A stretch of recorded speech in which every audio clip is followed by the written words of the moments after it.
토라 포션, 이번 주 토라 포션 말씀을 가지고 민족이라는 주제로 말씀을 나누겠습니다. 따라합니다. 민족. 네. 그리고 이번 토라 포션 단어가 키타보입니다. 키타보. 따라합니다. 키타보. 이것은 들어가서라는 뜻이에요. 그래서 이제 키가 어떤 때라 그랬죠. 그래서 들어갔을 때에 네, 그런 의미입니다. 그래서 이제 이스라엘 사람들이 이제 그 가나안 땅에 들어갔을 때, 그래서 이스라엘 백성들이 가나안 땅에 딱 들어간 그 시점을 말하는 거예요. 가나안 땅이라는 주께서 주신 이 젖과 꿀이 흐른다는 그 주님의 그 유업으로 받은 그 땅에 들어갔을 때, 그래서 이 이스라엘의 이제 민족의 역사의 시작을 말한다. 이것이. 그래서 갔을 때 어떻게 해라라는 말씀으로 이제 시작되는 단어인데, 이것을 통해서 이제 민족에 대한 얘기를 조금 해보겠습니다. 자, 첫 번째 말씀 한번 읽겠습니다. 시작. 주 당신들의 하나님이 당신들에게 유산으로 주시는 그 땅에 당신들이 들어가서 그것을 차지하고 살 때에 네, 읽으세요. 당신들은 주 당신들의 하나님이 당신들에게 주시는 땅에서 거둔 모든 농작물의 첫 열매를 광주리에 담아서 주 당신들의 하나님이 자기 이름을 두려고 택하신 곳으로 가지고 가십시오. 네, 그래서 그 가나안 땅에 들어갔을 때 처음 열매, 첫 열매를 가지고 주님께 나아가서 예물도 드리고 제사 드리고 이렇게 하라는 얘기입니다. 그래서 이제 그 주님께서 주신 유업, 가나안 땅. 그래서 이 민족이 어떻게 보면은 출애굽에서 시작을 했지만은 이 땅에 들어가는 게 정말 본격적인 시작이었다. 그렇죠? 그래서 이 이스라엘 민족의 시작점에 주께서 첫 열매를 드려라. 그래서 주님께서 중요하게 보시는 게 또 첫 번째라는 거죠. 네, 첫 번째. 그래서 민족이 중요하고 이 말씀을 통해서 민족이 중요하고 처음이 중요하다. 네. 그래서 주님께서 첫 열매 중시하시고 첫 장자, 네, 그리고 첫 것. 너의 우선순위의 첫 번이 누구냐? 어떤 이런 것들이 주님은 첫 번째가 중요하다. 그렇기 때문에 오늘 우리 민족의 첫 번째를 좀 나누고 우리가 민족에 대해서 좀 어떻게 더 품어야 될까 이렇게 나누도록 하겠습니다. 여러분들은 우리 민족을 사랑하십니까? 네.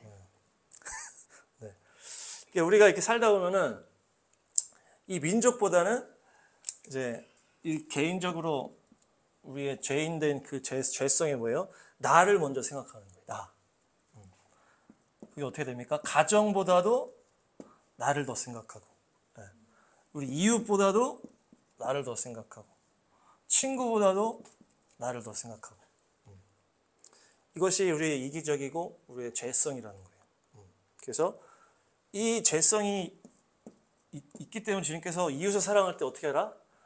나 자신을 사랑하는 것처럼 사랑해라 이렇게 얘기하거든요. 본성적으로 우리는 이제 우리를 자신을 생각하고 챙기고 막 어디 뭐 안 묻었나, 뭐 어디 아프면 바로바로 알고 막 가장 예민하다는 우리 자신에 대해서. 그렇기 때문에 너 자신을 사랑하는 것처럼 이웃을 사랑해라. 그래서 네가 대접받고 싶은 대로 남을 대접해라. 이런 게 이제 그런 거거든요. 근데 이제 우리가 회개를 하고 주님의 그 신앙의 삶을 걸어간다는 건 뭡니까? 이것을 깨트리고 이제 부인하고 나를 부인하고 여기서 여기로 나가고 여기서 여기로 나가고 이렇게 나아가는 거예요. 그래서 우리가 죄성이 있다 보니까 어떻게 합니까? 가정에서도 나를 더 생각하는 거예요. 가정을 생각하기보다 나를 더 생각하니까 가정이 이렇게 나눠지는 거고, 내 가정보다는 아니 이 주변 사람들보다는 내 가정을 더 생각하는 거죠. 그래서 우리 이제 나와바리라고 했을 때 이웃이나 뭐 친구 또 뭐 이렇게 우리가 만나는 뭐 직장이나 학교, 교회 이렇게 거기서 우리 가정만 더 생각하는 게 이기적인 죄성이라는 거예요. 근데 신앙이라는 거는 그것보다 이웃을 더 생각하고 남을 더 생각하고 교회를 더 생각하고 또 직장을 더 생각하고 이렇게 생각하는 거예요. 거기서 바뀌는 거예요. 그 신앙이라는 것이. 거기서 더 나아가서 내가 사는 땅을 우리가 이렇게 보고 하지만은 이 민족이라는 의미는 좀 너무 크단 말이에요. 그러니까 더 민족을 생각할 수가 없단 말이에요. 우리가 신앙을 생활해도 죄성에 내 안에 갇혀 있다 보면 우리 민족 자체를 생각하는 것보다는 나를 더 생각한다. 근데 이것이 바뀌는 게 신앙생활이다. 그래서 계속 똑같은 말을 하는 것 같은데 나보다 가정을 더 생각하고 내 가정보다 이웃과 우리 주변 사람들 또 학교와 또 내가 만나는 사람들을 더 생각하고 그리고 또 나만 생각하는 게 아니고 우리 민족을 먼저 생각하는 게 바로 회개된 신앙 삶이에요. 신앙 생활. 뭡니까? 이게 희생의 정신이죠. 희생. 가정에서도 이제 이것이 깨졌기 때문에 우리가 가정이 점점 이렇게 힘들어지는 거죠.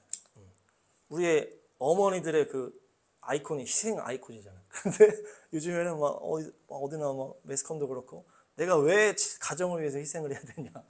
그러면서 나는 이제 나를 위해 살겠다. 막 이렇게 하면서 이제 결혼도 안 하려고 하고 애도 안 낳으려고 하는 게 이제 희생이 이게 빠지니까. 가정을 위해서 내가 희생되는 게 이게 맞는 건데 내가 왜 가정을 위해서 희생을 해야 돼? 이렇게 바뀌어버리는 거예요. 이게 이기적인 죄성이. 그래서 가정이 단절되고 사회가 단절되고 점점 모두가 단절되는 거거든요. 그래서 이것을 바꾸는 거다. 그래서 여러분들의 삶 가운데 이렇게 죄성으로 나를 발라보려고 하고 이렇게 할 때마다 주님은 이걸 원하지 않는구나. 나보다 우리 가정을 위해서, 우리 공동체를 위해서, 또 내 가정보다는 우리 교회를 위해서, 우리 이웃을 위해서, 그리고 또 그것보다 더 민족을 위해서 우리의 삶의 방향이 나아가는 것이 신앙생활이다. 신앙생활이라는 것은 내가 주님 앞에서 잘 되기 위해서 하는 게 아니라는 거예요. 그래서 내가 부인되고 주님의 마음을 가지고 내 가정을 살리고 내 가정이 주님의 가정이 될 수 있도록. 우리 또 친척들도 있고 방금 저 친척들 얘기도 했지만 우리 친척들 안에 주님의 은혜가 흘러가고 주님의 사랑이 흘러가고 또 그 이웃을 위해서 우리가 또 그래서 전도를 하는 거잖아요. 그렇죠? 그래서 전도를 하고 교회를 헌신하고 교회를 세워나가고 또 직장 동료들을 위해서 또 기도를 한다든지 또 학교에서 우리가 뭐 기도 모임을 만들자 뭐 이런 얘기도 하고 그런 것들이 다 신앙생활에 점점 나아가는 방향이다. 그래서 결국 어디까지 가야 된다? 민족을 품는 것이 민족을 품는 것. 그것이 바로 뭡니까? 제사장적인 기도와 헌신이다. 그렇죠? 제사장적이라는 것은 자기를 위하는 것이 아니고 그 방향이 이웃을 향하고 가정을 향하고 다른 사람을 향하는데 궁극적으로 어디까지 가야 된다? 민족까지 가야 된다. 우리의 마음이 넓혀지고 넓혀져서 민족을 품을 수 있어야 된다는 거예요. 그것이 하나님의 마음이다는 거예요. 왜냐? 하나님은 이 땅을 바라볼 때 어떻게 바라본다? 물론 개인도 바라보고 아브라함도 바라보고 그 가정, 아브라함, 이삭, 야곱 가정을 바라봤지만 하나님은 이스라엘 민족을 바라보셨다. 그리고 이 유대인을 택한 어떤 민족 단위로 하나님이 일을 하시는 거예요. 하나님이 보신 단위가 있어요. 그래서 이 민족 단위가 너무 중요하다. 그래서 나라와 민족과 백성과 방언 뭐 이런 표현들이 모두를 말하는 표현인데 여기서 이제 나라, 민족, 백성, 방언 이것이 하나님의 단위를 말하는 거예요. 같은 지역에서 사는 또 나라, 또 민족, 또 백성, 방언 이렇게 나오는 거예요. 그래서 하여튼 이 오늘의 포인트는 민족을 품어야 되는 거예요. 말씀 들을 때 계속 내가 민족을 품어야 되는구나 이게 아시는데요. 그래서 한번 서로 인사하겠습니다. 우리 민족을 품읍시다. 민족을 품읍시다. 당신은 제사장입니다. 당신은 제사장입니다. 그래서 이제 민족을 나눌 때 뭘로 나눌 수 있냐 보니까 언어를 보면 언어를 통해서 나눌 수 있겠다. 그래서 어떤 사는 영역으로도 볼 수 있지만 같은 언어를 쓰는 사람들이 같은 민족이 된다. 같은 언어를 쓰는 것이 같은 민족이 되는데 이 민족의 개념이 우리는 되게 쉽단 말이에요. 왜냐하면 우리는 아주 오랫동안 민족으로서 살아왔는데 그렇지 않은 나라들도 또 상당히 많아요. 그렇죠? 여러 가지 이제 뭐 섞여가지고 사는 나라, 미국 같은 경우도 민족 국가가 아니라는 거죠. 다민족들을 모여서 세웠기 때문에. 근데 이 언어를 통해서 우리는 그렇고 뭐 일본 같은 경우도 일본어를 쓰면서 그 섬에 모였기 때문에 일본 민족이라는 의식이 있고 뭐 중국만 해도 조금 어렵잖아요. 근데 가장 이제 민족적인 것들이 강력한 게 바로 이제 유대인이겠죠. 유대인 민족, 그래서 이스라엘 민족. 이것이 성경에서 시작된 하나님의 그 율법과 하나님의 토라를 중심으로 그 뭉쳐졌던 그것들 때문에 이 민족성이 유대인이 강력하다라는 거예요. 전 세계적으로 강력한데 또 생각을 해보면 유대인들이 사실 2000년 동안 또 뿔뿔이 흩어 있었잖아요. 그러니까 오히려 우리나라가 더 민족적으로 봤을 때 같은 그 자리에서 5000년을 살면서 같은 언어를 계속 썼기 때문에 이 민족이라고 했을 때 우리 민족이라는 게 이게 아주 강력한 민족성이 있을 수밖에 없게 하나님이 이렇게 해오셨다는 거예요. 그러니까 특별한 민족이다. 특별한 민족. 오히려 유대 민족은 흩어져가지고 막 이렇게 막 좀 그런 게 있었지만 우리나라는 뭐 못 흩어지긴 했지만 계속 여기서 살았기 때문에 민족성이 엄청 강력하고 하나님이 그렇게 만드셨다는 거예요. 그래서 우리 민족은 특별한 민족이다. 그래서 성경에서도 우리 민족을 이제 찾아봐야 되는 거예요. 그래서 주님께서 아까 말했지만 첫 열매 기뻐하시고 첫사랑을 기뻐하시고 처음을 기뻐하신단 말이에요. 그래서 우리 민족의 처음을 우리가 또 알고 우리 민족의 그 본질적인 어떤 시작점을 알고 우리가 그 민족을 이렇게 주님의 마음으로 품어야 되겠다. 그래서 오늘 이렇게 이것저것 볼 텐데 제가 청년들한테 성경을 가르칠 때 너희들이 다른 자료를 가지고 성경을 이렇게 막 확인하려고 하면 안 된다. 그러니까 성경이 가장 오래되고 가장 확실한 자료예요. 확실한. 그러니까 성경이. 그래서 다른 어떤 자료보다도 성경이 가장 오래됐고 가장 정확하다. 그래서 어떤 다른 것들을 가지고 성경으로 분석하는 게 맞는 거예요. 근데 세상에서는 막 수많은 막 자료 막 해가지고 그거 가지고 막 성경을 막 판단하고 막 재단하거든요. 근데 그렇게 하는 거는 이제 막 그게 막 똑똑한 것처럼 하는데 그게 아니에요.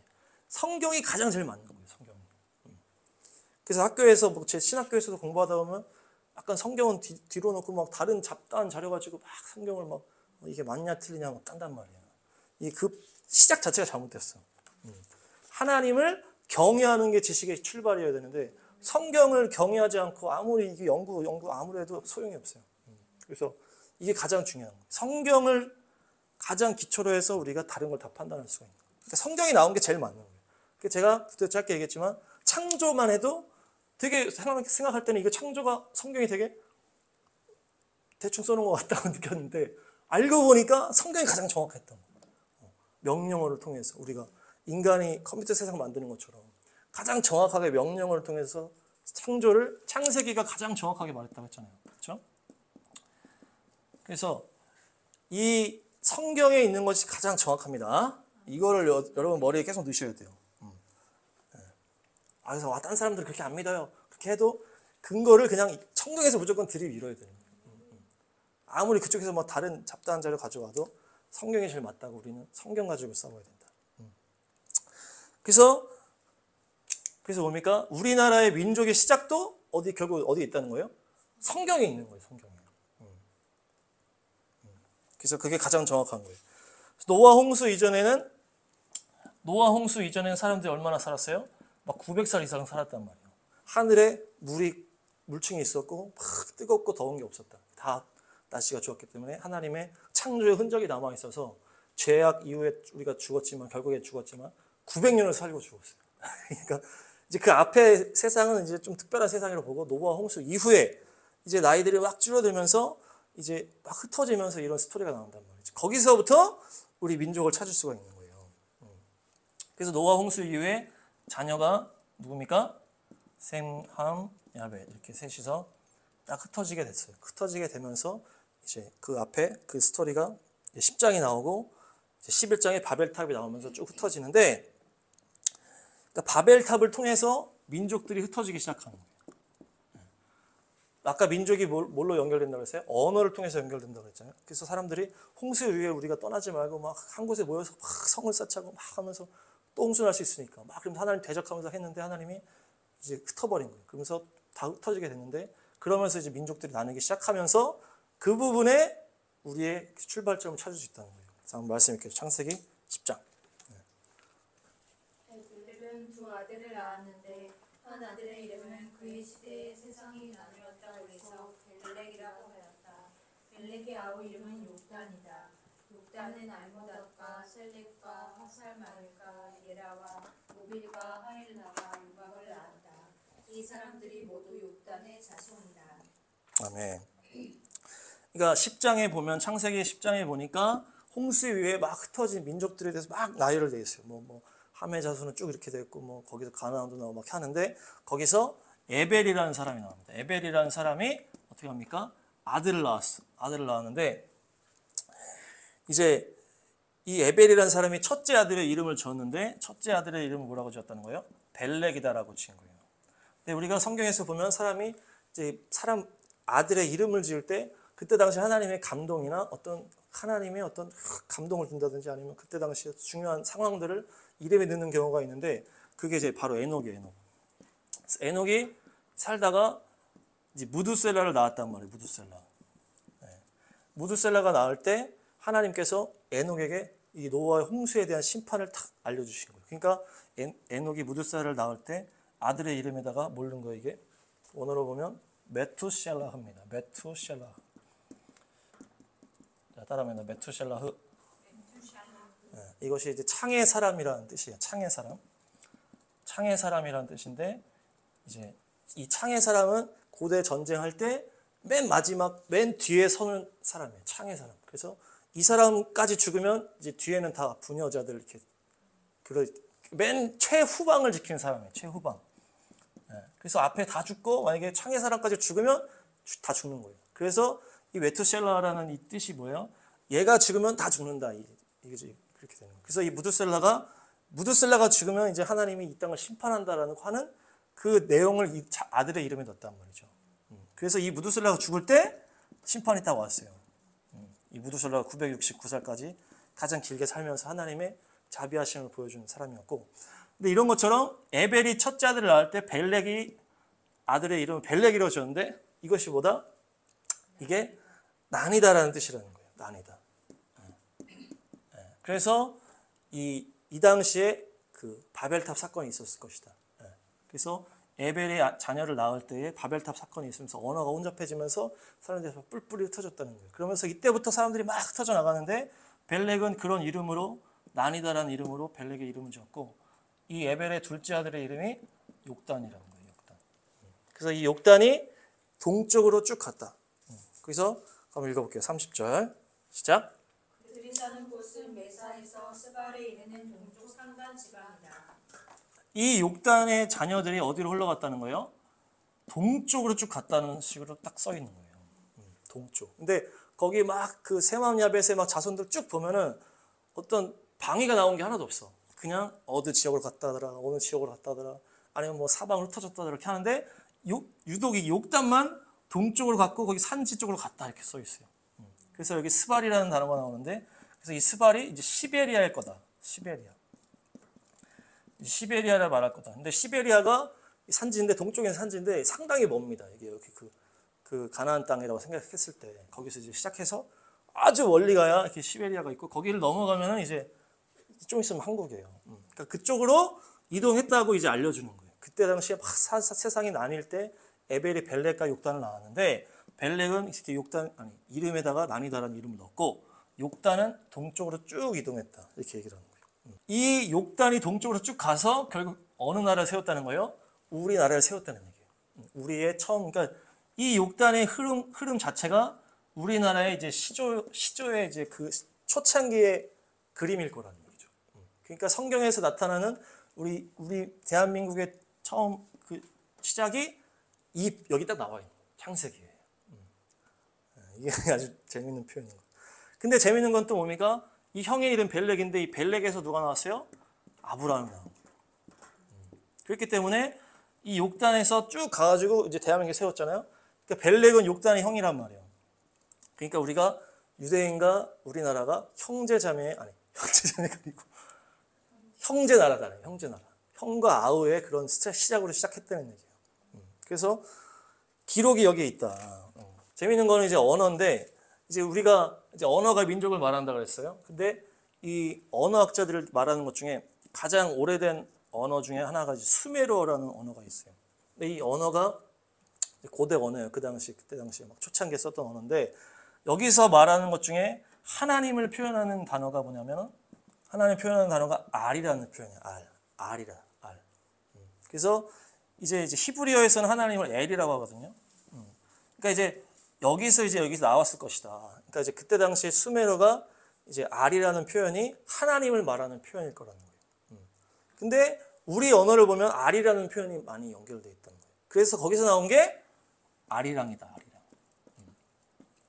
그래서 아리랑 노래를 찾아보면은 그 누가 만든 노래가 아니에요. 그냥 옛날부터 흘러내려온 노래라고 하는데, 그래서 이 아리랑이 어떻게 합니까?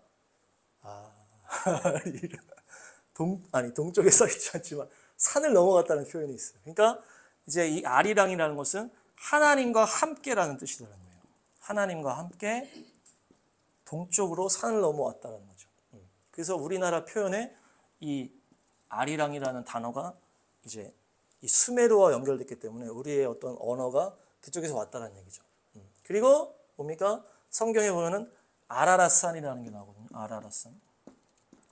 이것이 노아의 홍수 방주가 이제 멈춘 산이에요. 그 당시에 거기서 높은 산인데 그 지역이 이름이 아르메니아입니다. 아르메니아. 지금도 아르메니아라는 지명이 있거든요. 그러니까 그 당시에 이제 아르메니아가 어떻게 나온 거냐? 알이 하나님이고 메가 우리나라 말로 뭡니까? 산이에요. 산. 우리나라가 산을 말할 때 메산 이렇게 하잖아요. 그래서 뭐 중국어 한자 할 때, 그러니까 이 메가 우리나라 말이라는 거예요. 메. 근데 알메, 하나님의 산이라는 표현이 아르메니아인데 그것이 우리가 쓰는 표현이랑 지금 알과 메가 다 연결되어 있다는 거죠.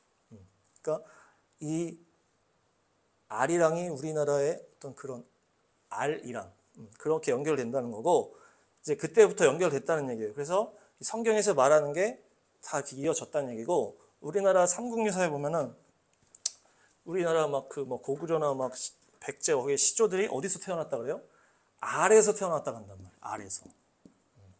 이것이 막 거기는 막 그림으로 해가지고 막 알에서 막 새가 태어나는 것처럼 사람이 태어나는 것처럼 막 그림을 막 그려놓고 했는데 그게 사실이 아니고 어디서 나온 거예요? 이게 하나님이라는 알이라는 단어 때문에 그렇게 나왔다는 얘기죠. 그러니까 이 고대에 쓰던 그 알이라는 단어, 하나님이를 말하는 이 단어 때문에 거기서 이렇게 돼가지고 그렇게 된 거예요.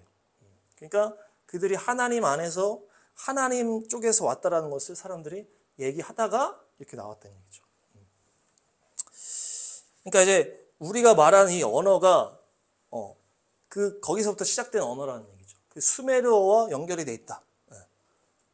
그렇게 우리나라 언어가 또 이렇게 얘기하는 사람도 있어요. 우리나라 언어가 하나님이 처음에 주신 언어일 거다 이렇게 얘기하는 사람도 있더라고. 그래서 그러니까 이제 이렇게 우리가 바벨탑에 우리가 가지 않았고 이후에 우리가 먼저 떠났다. 그래가지고 그 수메르어가 가장 오래된 언어인데 우리랑 이렇게 비슷한 게 있다 보니까 이게 하나님이 처음에 준 그 표현이 우리한테 온 게 아니냐 이렇게 얘기합니다. 어쨌든 그 다음에 언어에서 또 재밌는 게 무지개입니다. 무지개인데 무지개가 이제 이 물지개에서 나온 거예요. 물지개. 여기서 찾아보면 나옵니다. 근데 영어로 보면 이게 레인보우라는 거예요. 레인보우라고 해서 그냥 비 온 날 띠다 이렇게 얘기를 하거든요. 근데 우리나라 말은 무지개인데 그게 물지개에서 나왔다는 얘기예요. 그래서 이 단어를 만든 사람은 그 옛날에 노아 홍수의 스토리를 아는 사람이 만들었다는 얘기죠. 그래서 이 무지개가 왜 무지개냐? 뭡니까? 그때 당시에 노아의 홍수는 심판의 사건이란 말이에요. 심판의 사건. 하나님의 심판의 사건인데 그때 심판의 도구가 뭐였어요? 하늘에서 쏟아진 물이 심판이었다는 거예요. 물이 심판이에요. 심판. 근데 하나님이 이제 내가 물로 심판하지 않겠다고 하면서 무지개를 보여줬단 말이에요. 그것이 뭡니까?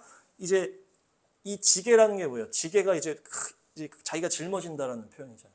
물을 짊어진다라는 것이 심판을 내가 이제 하지 않겠다고 하면서 그 심판을 내가 짊어지겠다고 하는 것이 무지개라는 거예요. 무지개.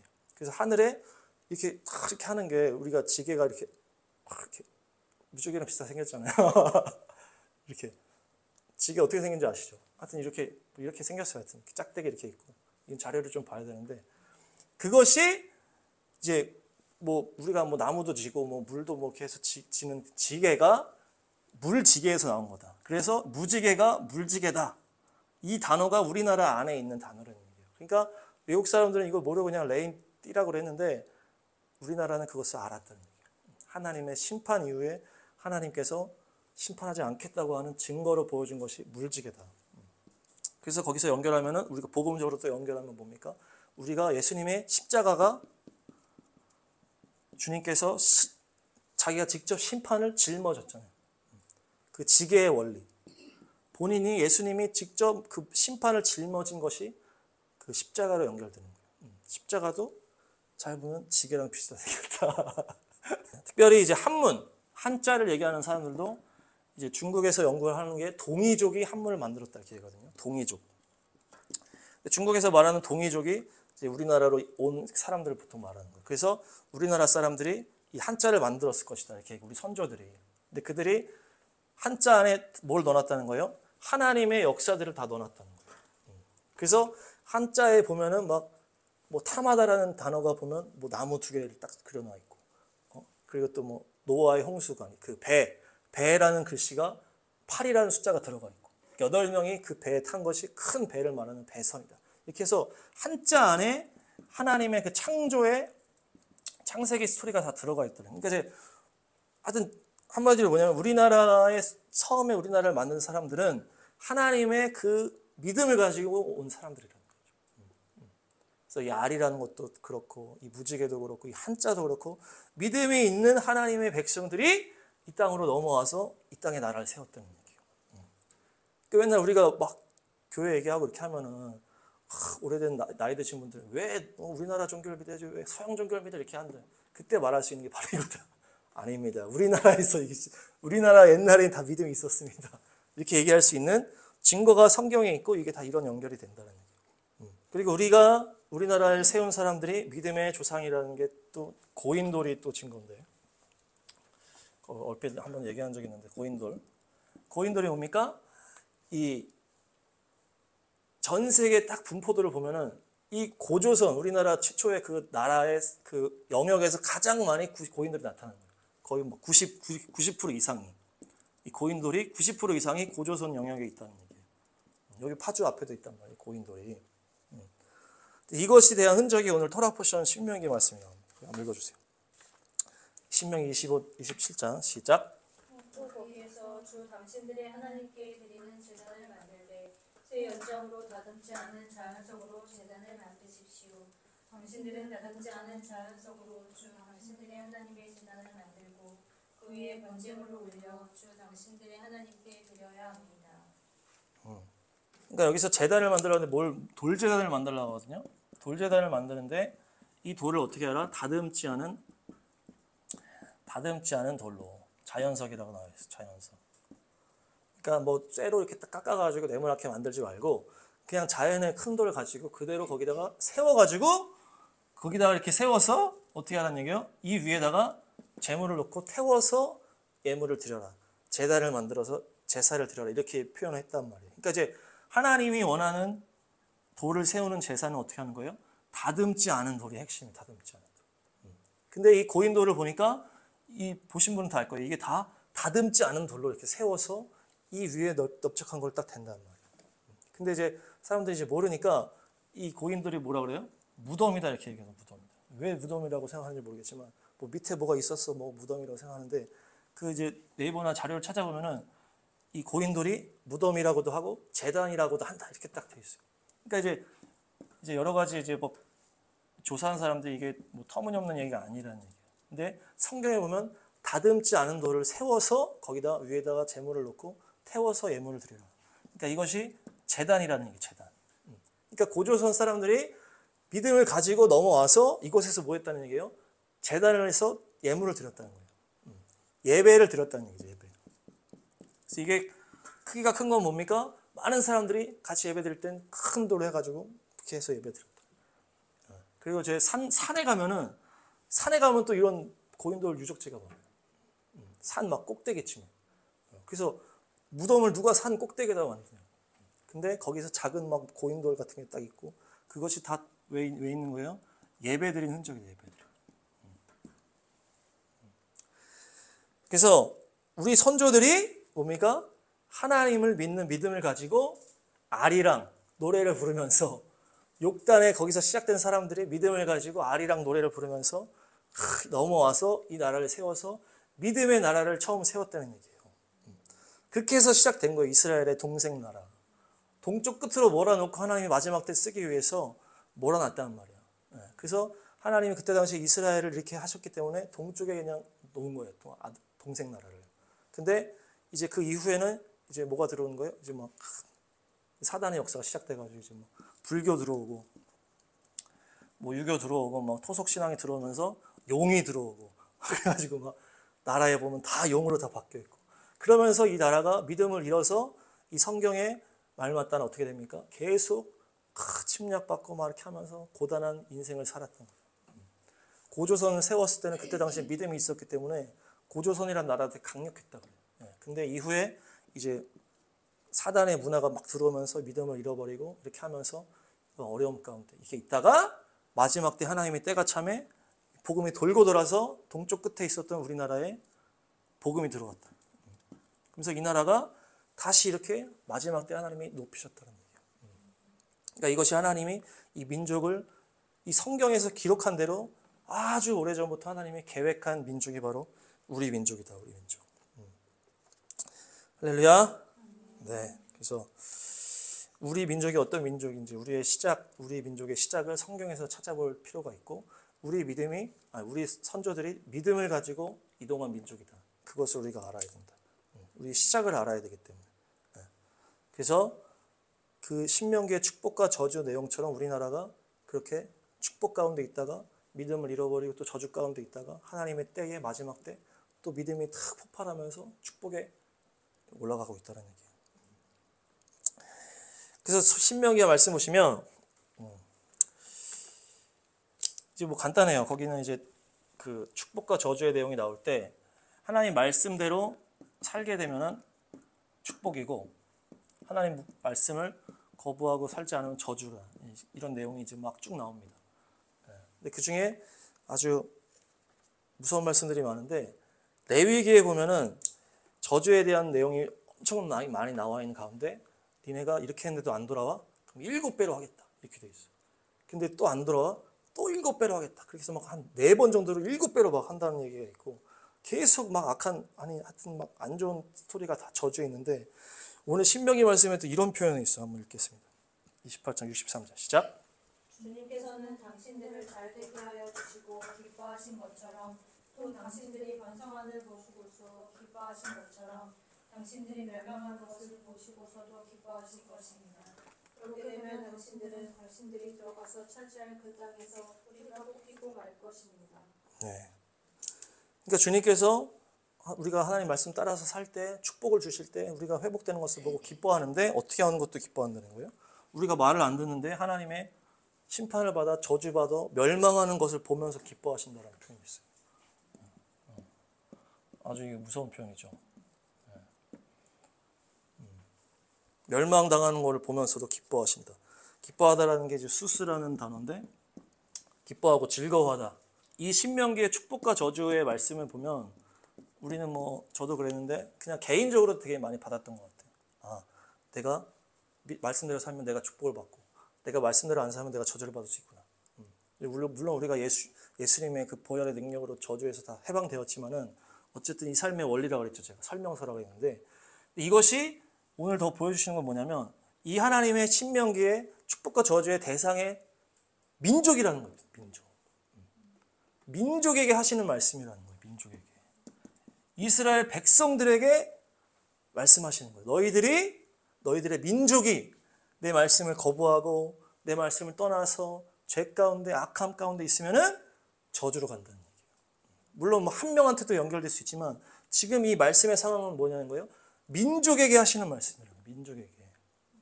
너희 민족이 주님의 말씀을 따라가게 되면 축복을 받게 되고 주님의 말씀을 떠나가게 되면 저주를 받게 된다는 거예요. 민족이. 그래서 주님은 민족에 대한 단위가 있다니까요. 그게 중요한 거예요. 그렇게 따지면 어때요? 우리가 아무리 내가 거룩하게 막 살아, 잘 살아, 내가 막 믿음으로 순종하며 막 살아도 내가 하나님의 축복 안에 있을 수는 있겠지만 우리 민족이 주님 말씀을 떠나서 저주받는 길로 가게 되면 어떻게 됩니까? 그것이 의미가 없어진다는 거예요. 우리가 이 나라 안에 살고 있고 민족 안에 살고 있기 때문에 내가 아무리 그렇게 해도 뭐 이 나라에 전쟁이 난다든지 이 나라가 막 계속 막 개판으로 어려워지면은 그것이 우리한테 영향을 미칠 뿐만 아니라 그것이 남일이 아니라는 거죠. 네. 그래서 우리가 아까 처음에 얘기했지만 믿음이라는 거는 나에서 가정을 생각하고 가정에서 친척, 뭐 이웃, 또 교회, 뭐 우리 이 땅에 만나는 우리 많은 사람들뿐만 아니라 민족까지 이것을 확장시켜야 된다는 거예요. 우리의 마음이. 민족까지 확장시켜야 된다.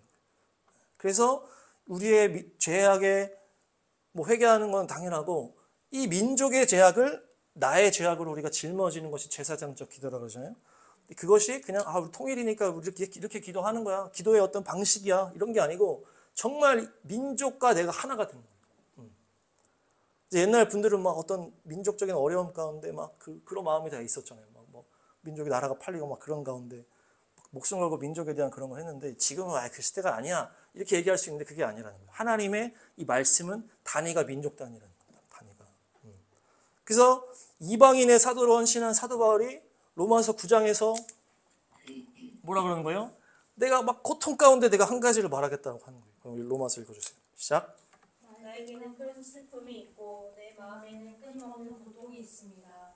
나는 육신으로 내 동족인 내 결의를 위하는 일이면 내가 저주를 받아서 그리스도에게서 끊어질지라도 달게 받겠습니다. 내 동족은 이스라엘 백성입니다. 그렇죠. 내 동족은 이스라엘 백성입니다. 이게 사도 바울이 뭡니까? 이방인의 사도란 말이에요. 이방인의 사도. 그래서 막 외부에 나가가지고 믿지 않는 그 이방인에게 가서 막 복음을 전하는 막 이런 사명으로 막 살고 있는데 로마서 9장에 딱 말하는 거예요. 내 마음에 고통이 있다. 끊임없는 고통이 있다.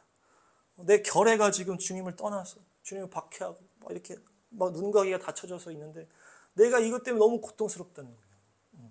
그러면서 뭐라고 합니까? 내가 저주를 받아서 그리스도에게서 끊어질지라도 내가 민족을 살리기를 원한다고 얘기를 하는 거예요.